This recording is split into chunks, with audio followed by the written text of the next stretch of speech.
Assalamualaikum warahmatullahi wabarakatuh. Selamat pagi anak-anak. Bagaimana kabarnya hari ini?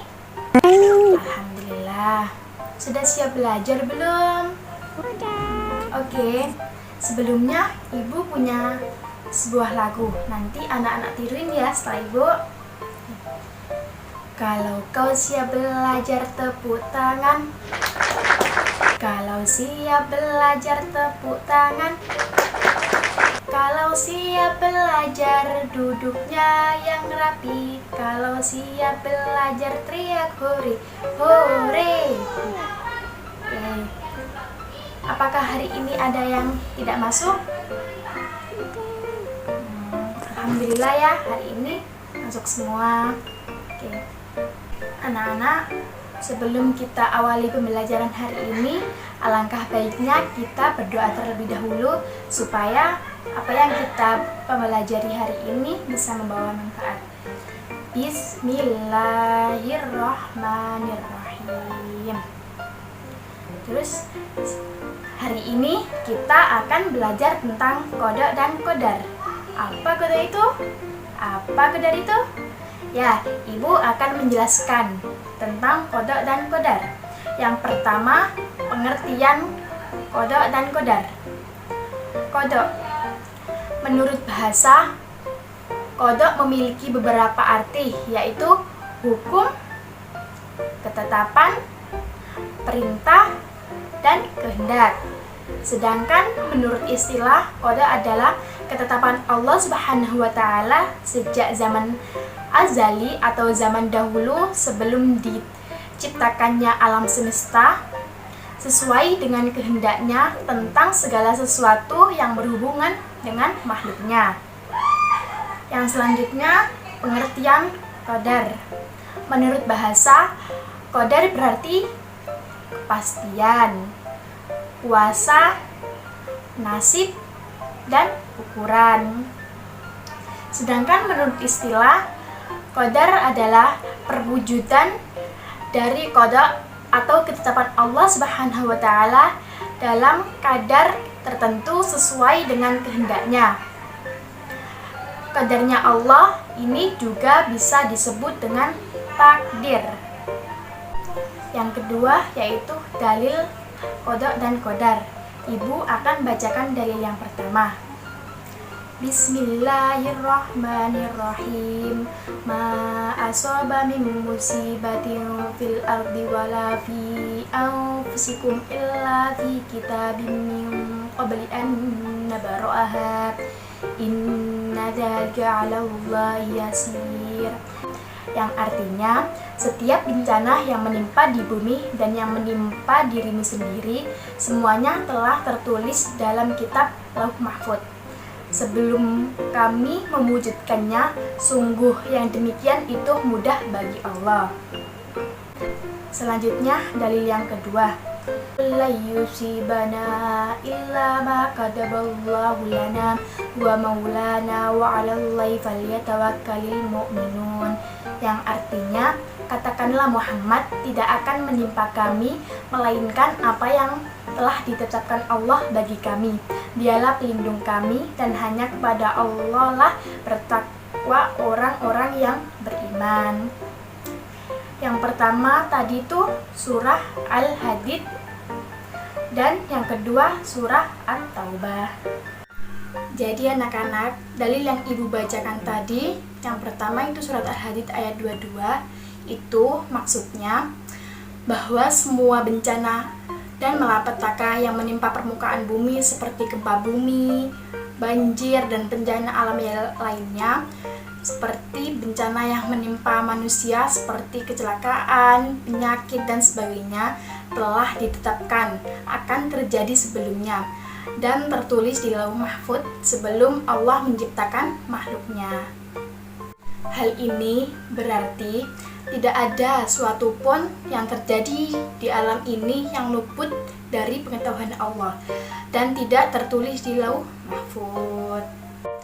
Anak-anak, menetapkan segala sesuatu yang akan terjadi itu adalah sangat mudah bagi Allah Subhanahu wa Ta'ala, karena Dia Maha mengetahui segala sesuatu baik yang telah ada maupun yang akan ada nanti, baik yang besar maupun yang kecil, dan yang tampak dan yang tidak tampak. Sudah paham ya anak-anak maksud dari isi surah Al-Hadid ayat 22 yang Ibu jelaskan tadi? Oke, Ibu sekarang akan menjelaskan dalil yang kedua, yaitu surah At-Taubah. Ibu akan menjelaskan maksud dari kandungan surah At-Taubah. Surah At-Taubah ayat 51 dalam Lauh Mahfuz, yakni pengatur urusan kami, baik yang terkait dengan agama maupun dunia.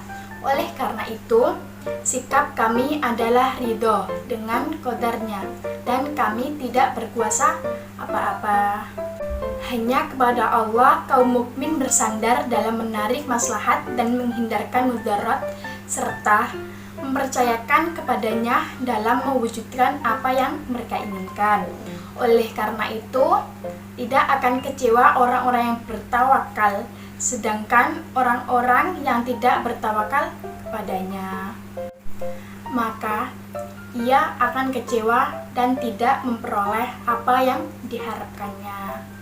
Oh iya, Ibu punya dalil satu lagi. Ini dalilnya pendek, nanti anak-anak bisa hafalin dan storin ke Ibu minggu depan ya. Ini surah Al-A'la ayat 3. Ibu bacain. Bismillahirrahmanirrahim. Walladzi qaddara fahada, yang artinya yang menentukan qadar masing-masing dan memberikan petunjuk. Itu maksudnya Allah yang menentukan qadar atau takdir makhluk hidup atau manusia dan memberikan petunjuk. Allah tempat berlindung. Jadi Allah Maha memberi petunjuk. Yang selanjutnya yaitu perbedaan antara qada dan qadar. Kalau qada itu suatu ketentuan dari Allah Subhanahu wa taala atas makhluknya sejak zaman azali dan tidak bisa diubah dengan apapun. Contohnya, Allah menetapkan matahari terlihat pada siang hari serta bulan dan bintang tampak pada malam hari, ya. Dan yang kedua itu Allah menetapkan setiap makhluk hidup akan mati. Dan contoh yang ketiga dari qada itu Allah menetapkan makhluknya berjenis kelamin laki-laki dan perempuan. Sedangkan qadar itu ukuran atau batasan dari ketetapan Allah Subhanahu wa taala atas segala keputusan di saat kita telah berada di alam dunia sesuai dengan usaha dan daya upaya kita dalam berusaha. Contohnya, ada seorang siswa ini namanya Alfi.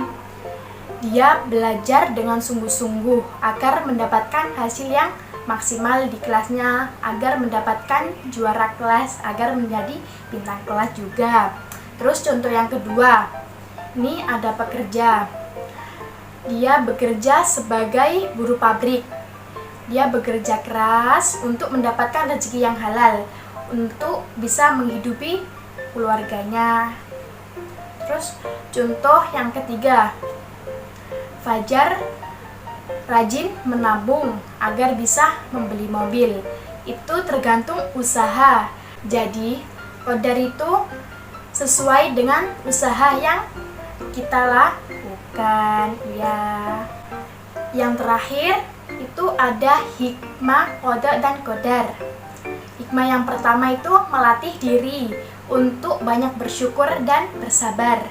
Yang kedua, terhindar dari sifat sombong dan putus asa. Dan yang ketiga, mampu optimis dan giat bekerja. Yang keempat, menenangkan jiwa. Apa ada yang perlu dipertanyakan dari penjelasan Ibu tadi? Oke, kalau nggak ada, sebelum kita mengakhiri pelajaran kita hari ini, Ibu ada gambar. Nanti anak-anak tebak ya, apakah qada apa qadar. Gambar yang pertama itu apa, anak-anak? Orang sakit. Ya, itu orang sakit. orang sakit akan berusaha untuk sembuh dengan berobat ke dokter. Iya, berarti itu termasuk ya, betul. Berarti itu termasuk qadar Allah Subhanahu wa taala. Terus gambar yang kedua itu gambar apa? Orang bekerja. Ya, itu gambar orang bekerja. Seperti yang Ibu contohkan tadi, itu orang berusaha untuk mencari rezeki yang halal. Berarti itu termasuk qada apa qadar? Ya, betul. Itu termasuk qadar. Terus gambar yang ketiga itu gambar apa? Ibu dan anak. Ya, itu gambar seorang ibu dengan bayinya yang baru lahir. Itu artinya kita tidak bisa memungkinkan bayi perempuan atau bayi laki-laki. Jadi itu termasuk qada Allah. Terus gambar yang keempat itu gambar apa?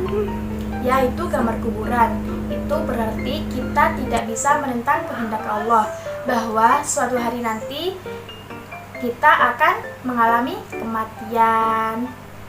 Jadi kesimpulan pembelajaran kita hari ini tentang qada dan qadar, yaitu kalau qada itu ketetapan dari Allah Subhanahu wa taala yang tidak dapat dirubah. Kalau qadar itu takdir yang bisa kita rubah dengan usaha yang kita miliki. Jadi kita harus tetap bersyukur, berusaha dengan apa yang kita miliki. Oke, sebelum itu Ibu mau ngingetin ya anak-anak tugas yang pertama tadi, yaitu menghafalkan dalil pendek. Surah apa? Ya, surah Al-A'la. Disetorin minggu depan ya ke Ibu. Itu tujuannya biar anak-anak terbiasa menghafalkan ayat Al-Quran.